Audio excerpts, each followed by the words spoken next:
Because as somebody once said, Africa is full of politicians who are thinking of the next election rather than statesmen who should be thinking about the next generation. The African leaders saying, they agree with what I've been saying all along, that they should not all 54 of them be summoned to Europe and America.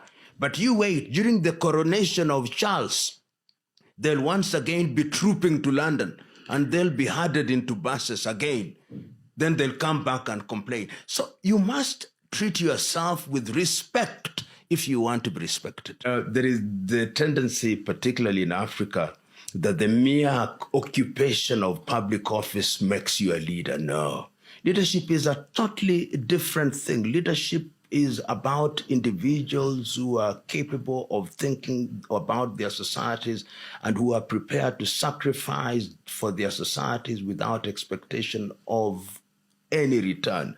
I think the best description of who a leader was a description that I read in Carter G. Woodson's book, Miseducation of the Negro, that a leader is he or she who knows that he is not necessarily better than everybody else, but he has passion and commitment to provide direction in a manner that will help others and improve his circumstances and the circumstances of the society. A politician, on the other hand, is a parasitic individual, an individual who thinks he has the monopoly of knowledge and wisdom and whose grand agenda is to manipulate processes for personal benefit by hoodwinking the people that he or she is working for them, but he is simply massaging his ego and feathering his nest. We lost the script at a certain stage. We lost the script when the political arena became an arena for acquisition of materials. So that today people join politics not to serve, but to be served. They join politics because it is the shortest avenue to acquiring material wealth and also to enjoy impunity from the laws of the land. And we lost the script when gluttony became our creed and when greed became our creed, and people are no longer interested in serving the continent but serving themselves. And the electorate also became susceptible to manipulation along ethnic lines, through corruption, and through other means which were not in the best interest of the country.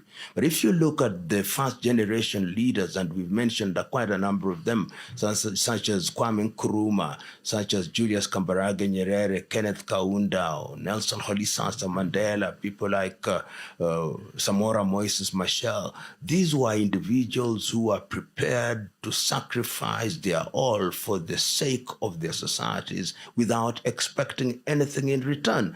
And they saw politics merely as an arena for serving the motherland. We lost that crop of leaders, and what we now have are crooks. Many of them are. Of course, there are few exceptions to the general rule, but the bulk of them, 90% of those who occupy positions of power in Africa today, have no interest in the continent. So we've got to really rethink. Sometimes it pains me when I see the possibilities and how our electoral process is hostile and toxic to the good men in this world. Good men and women are unelectable in most of Africa. Unfortunately, that's the case. Because the electorate is also poisoned. It is ethnicized. It has been made corrupt. The only stimuli that it responds to is ethnic and monetary. So when you come with ideas, they say this one does not know what he's talking about. Somebody said that the typical African electorate thinks about what he called the stomach infrastructure. And once you take care of the stomach infrastructure, he or she thinks about nothing else. Tragic. And that is why young men like you and others must now go out into the rooftops and say, no more, no more. We've got to liberate ourselves from these chains. And it is being done. You look at young Chinese, young Koreans, young Vietnamese. They love their countries. But what is happening to our young people, because the political environment has been poisoned by selfish politicians? If Africa is going to change because young Africans have changed their minds and they have only one agenda that they want to achieve: to make Africa great, to make her great politically, to make her great economically, to make her great socially, to make her great in the arena of technology, and is only going to happen when young men and women take a solemn vow and say, we are going to change the continent of Africa, and we are going to do so recognizing that this is a long war which is intergenerational, and that we are going to say with Mwalimu Julius Kambarage Nyerere, it can be done. I am playing my part. Thanks for watching. Please subscribe, follow, share and like our video. It's the best way of supporting us.